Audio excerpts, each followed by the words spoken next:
Sva Vanja in Marko in to je najina stotinka. Ko razmišljava, smo letos še posebej doživljala, da naši načrti niso nujno tudi Božji načrti. Mi sicer planiramo, in tudi midva sva se letošnje leto splanirala. Veselila sva se novega življenja, nove prihodnosti, bila sva zadovoljna in srečna. A trenutek tega nepopisnega veselja, po mnogih letih čakanja, se je spremenil v trenutek streznitve, da srček ne bije več. Sledila so vprašanja, nerazumevanje, zakaj nama je po 11 letih bilo najprej dano, potem pa odvzeto. Ko razmišljam za nazaj, me v bistvu ob tem nagovarjajo učenci, ki so spečega Jezusa v viharju klicali in ga spraševali: Jezus, kaj ti ni mar? In se v bistvu najdem v teh učencih, ker ne zaupam dovolj, v meni se v bistvu ves čas bojujejo ti moji zastavljeni načrti in načrti, ki jih ima Bog za nas. Ampak v času te preizkušnje sva čutila, da nisva sama, kot da bi plavala na mnogih molitvah. Pojavljala so se tudi mnoga znamenja, ki so bila dokaz njegove navzočnosti. In ravno v teh dneh v Božji besedi beremo v znamenjih, ki jih je Jezus delal. In takšna in podobna znamenja se tudi danes še dogajajo, tudi nama. In ravno to nama daje novo moč, novo upanje.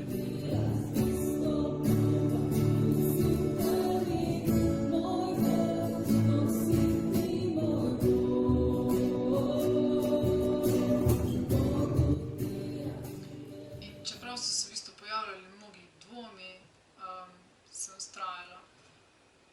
Vem, da to ne bi bilo možno brez Božjega posega, ki nama je spregovoril po mnogih ljudeh. In ves ta čas sem gojila hvaležnost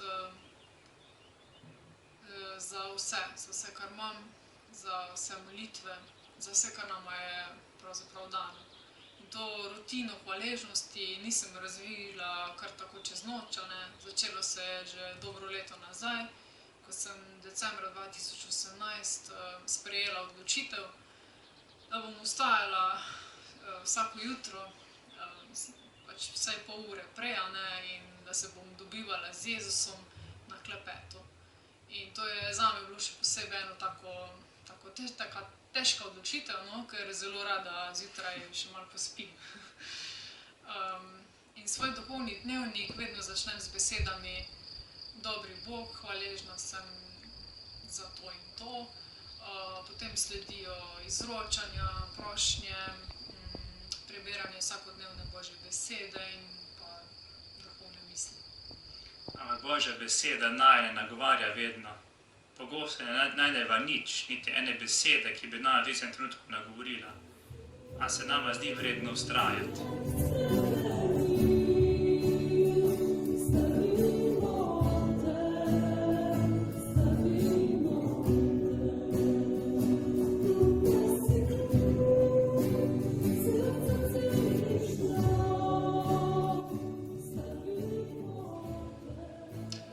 Dragoceno mi je, ko prebiram ta svoj duhovni dnevnik za nazaj, in se čudim, kako je v bistvu Bog uslišal tem zapisane prošnje, in se v bistvu trudim iskati znamenja, kaj Bog sploh dela v najinem življenju.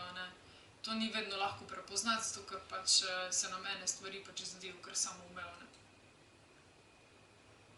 Zdaj, recimo v teh dneh sem bila posebej pozorna na ta znamenja njegove navzočnosti, in mi je posebej zaigralo v srce, ko sem na sprehodu našla kamenček, ki je bil tak v obliki srčka. Ko sem opazila srnico, ki je v gozdu še nekaj časa tako gledala vame, pol ne vem, dvigne mi razpoloženje tudi kakšna pesem, kak nepričakovan SMS. Recimo v teh dneh imamo čas film dober pogledati, ki najpogosteje nagovori. Potem mnoge uslišane prošnje, molitve, za katera zveva. Ali pa zgodbe upanja, ki jih v teh dneh slišimo. Zgodbe, ki so razkrile pozitivno plat življenja. ali pa tudi njegovo navzočnost čutiva v najnih sprehodih, za katere prej pogosto nisem imela časa, in teh najnih dolgih pogovorih. Verujeva v lepši jutri, preizkušnje bodo, morajo biti. A on je tisti, Bog je tisti, ki nam utira in kaže pot, zato lahko imamo upanje. In nekdo nama je v bistvu tudi rekel, ne, da je že življenje samo lahko post. In zato si midva letos tudi nismo niti zadala kakšne posebne postne akcije. Ne. Postu pa vedno sledi vstajenje, življenje in veselje. In največja tolažba je, da nismo sami. Imamo najprej sozakonca, imamo najbližje, imamo družino, imamo diš, zakonske skupine, imamo prijatelje. In ne nazadnje imamo vero in po njem, po Jezusu, zagotovljeno večno življenje, kjer pa ne bo ne solz, ne žalost.